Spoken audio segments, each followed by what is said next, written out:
Անկասկած տնտեսական աճի ապահովելու համար անհրաժեշտ են ներդրումներ։ Կանխաչտրեն 1000 ներողություն նորից կկրկնեք չլսեցի։ Համաձայն եմ, անկասկած տնտեսական աճը խթանելու եւ պոտենցիալը զարգացնելու համար անհրաժեշտ են ներդրումներ հիմնական միջոցներում, կապիտալ ծախսերն անհրաժեշտ։ Ես հերթական պարտքի հարցը երբ մտավ մեր հանձնաժողով, ես կառավարության ներկայացուցիչներից մեկին հարցեցի, ասացի, իսկ դուք օրինակ գնահատում եք տվյալ ենթակառուցվածքային ներդրման տնտեսական ազդեցությունը, ինչքանով կավելացնի պոտենցիալ եւ ընդհանրապես ինչքանով կխթանի բիզնեսը։ Երբ պատասխանը եղավ ներքին եկամտաբերության մասին, ես հասկացա, որ այդ հարցերը իրավունք չունի էլ տալ, բայց հարցը համար կենտրոնական բանկին եմ տալիս։ Որոշակի գնահատում արվում է, թե կապիտալ ներդրումները ինչ ազդեցություն կարող են ունենալ տնտեսության վրա, այսինքն որպեսզի հարցը սենց դնեմ, A ծրագրի մեջ ներդրում անես, թե B ծրագրի մեջ ներդրում անես։ Եվ երկրորդ հարցը, դուք նշեցիք տնտեսական ենթակառուցվածքների զարգացման մասին, ինձ հետաքրքիր նաև ինստիտուցիոնալ ենթակառուցվածքների զարգացման ինչ որ հարցեր դուք կառավարության հետ քննարկում եք, թե չէ։ Շնորհակալություն։ Շնորհակալություն հարցերի համար։ Նախ սկսեմ առաջին հարցից, մենք պրոյեկտային վերլուծություն շատ հազվադեպ ենք անում, այսինքն եթե դա ինչ-որ մեգա պրոյեկտ է, որը նպաստելու է երկրում ինչ-որ մեծ ներդրումային ծրագիր է, որը կարող է էական ազդեցություն ունենալ, ու դա պարտադիր չի, որ լինի պետական ֆինանսավորմամբ։ Օրինակ բոլորս հասկանում ենք, որ ամուլսարը դա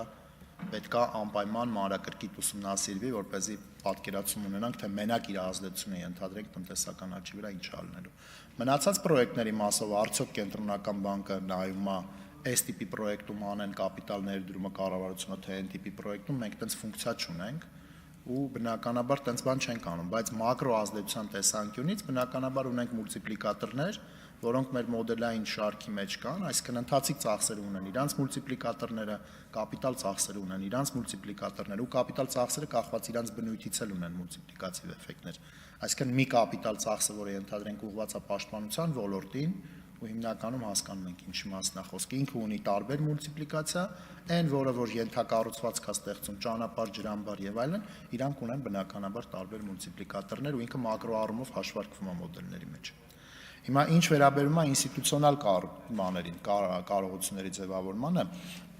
ես կուզեի մի բան շեշտադրեի։ Երբ որ մենք խոսում ենք ինստիտուցիոնալ հենքերից, ես կարծում եմ, որ ամենամեծ ձեռքբերումը, որ մենք ունենք, վերջին տարիների ընթացքում ու մինչև էտել, բայց շարունակաբար որպես երկիր, ու մեր այցեքարտը հիմնական, որը որ մենք ներկայացնում ենք ու դրական լույսի ներքո է անցալվում շատ-շատերի կողմից, դա մեր երկրում առկա մակրոկայունության միջավայրն է։ Մակրոկայունության միջավայրը ենթադրում է, որ երկրի երկու տնտեսական իշխանությունները, իդեմս հարկաբյուջետայինի ու դրամավարկայինի,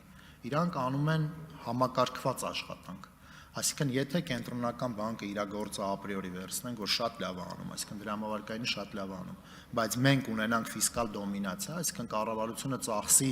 ոչ խելամիտ եւ այլն, մենք այդտեղ արդյունավետ քաղաքականության մասին չենք կարող խոսել։